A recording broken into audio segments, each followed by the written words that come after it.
Kalau ada orang beriman berbuat maksiat saat di dunia, kok bisa masuk surga saat di akhirat? Sementara ada orang tidak beriman, amal baiknya kelihatan banyak di dunia. Bantu orang, gak pernah mabuk, gak pernah bunuh orang, gak pernah macam-macam, suka bantu, suka nyumbang, suka macam-macam. Tapi dia gak beriman, kok bisa masuk neraka? Di mana keadilan Allah? Halo? Pernah dengar pertanyaan ini? Itu pertanyaan itu, kalau muncul sekarang, itu sebetulnya pertanyaan yang telat. 15 abad yang lalu sudah ada pertanyaan serupa. Siapa yang bertanya itu? Sayyidah Aisyah Ummul Mukminin radhiyallahu taala anha bertanya kepada Nabi, ya Rasulullah, itu si fulan belum beriman, tapi amal baiknya kelihatan banyak banget, suka bantu, suka nyumbang, suka ini, suka itu. Nanti di akhirat masuk surga enggak? Anda tahu, begitu pertanyaan itu muncul, yang turun langsung surah dengan namanya Al-Furqan. Ayat yang ke-23. Loh.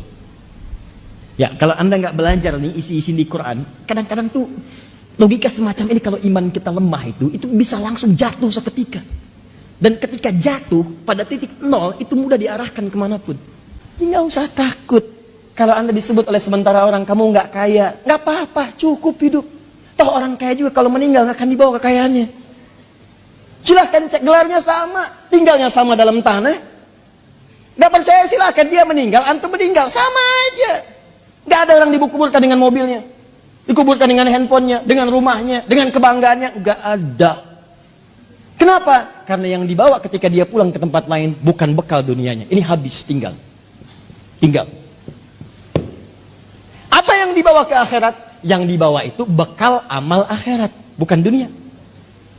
Jadi tidak adil kalau ada orang ke akhirat bawa bekal dunia, itu nggak adil. Yang adil itu siapkan bekal akhirat. Begitu kamu ingin ke sana, bawa bekal itu. Jelas? Nah sekarang persoalannya, apa bekal akhirat itu? Bekal akhirat itu cuma dua. Kalau ingin masuk surga, dua bekalnya. Satu iman, kedua amal soleh. Iman plus amal soleh. Nih, gini caranya. Saya ulang. Satu iman, dua apa? Amal soleh. Buka Quran surah kedua, Al-Baqarah ayat 25. Paling kanan sebelah atas. Wabashiril ladzina amanu, iman, wa amilus salihati, amal saleh, anna lahum jannatin tajri min tahtihal anhar.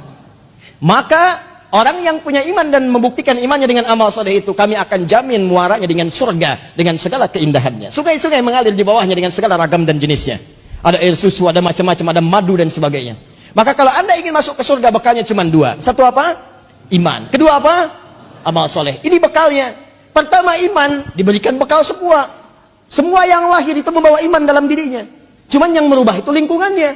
Kullu mauludin yuladu 'alal fitrah. Semua yang lahir dari rahim manusia manapun membawa fitrah. Fitrah diantaranya apa? Keimanan. Dari mana taunya? Buka Quran surah 30 ayat 30. Fa'aqim wajhaka lid-dini hanifa. Hadapkan dirimu kepada din yang sesungguhnya, yang lurus, yang benar. Apa itu din? Islam. Tahu dari mana? Quran surah ketiga ayat 19. Inna dina indallahil Islam. Teruskan ayat yang tadi. Fa'akim wajhaka lid-dini hanifa. Din Islam. Fitratallahi allati fataran nasa 'alaiha. Itulah fitrah yang Allah berikan pada setiap manusia. Dia orang itu semua lahir ada fitrah. Fitrahnya itu beriman. Cuman sayang, kata Nabi, kullu mauludin yuladu 'alal fitrah fa abawahu yuhawwidani aw yunassirani aw yumajjisani.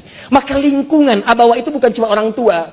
Kadang orang tuanya muslim, disekolahkan di tempat yang bukan islami, terbawa, pindah keyakinan, iman hilang. Itu jadi masalah. Gaul di tempat orang yang tidak beriman, ke bawah. Ngobrol, diskusi, ke bawah. Pindah, hilang keimanan. Itu, bekal iman tidak ada, tinggal amal soleh. Apa bentuknya amal soleh? Nih, banyak. Setiap kegiatan kita berpeluang jadi amal soleh kalau dilakukan dengan iman. Contoh, mau duduk? Bismillah. Begitu saya duduk, itu kalimat bismillah ya, itu yang menjadikan duduk saya mendapatkan pahala. Itu yang disebut dengan amal saleh. Nah, yang jadi persoalan, yang tadi itu yang pengen ke surga, dia berhasil dengan aspek yang lain, buat baik. Cuman dia nggak punya iman. Iman itu yang menjadikan amal jadi soleh. Kalau nggak ada iman, amalnya tidak disebut soleh. Amal aja. Amal itu dibagi tiga. Satu amal soleh, dua amal salah, ketiga amal aja. Alright.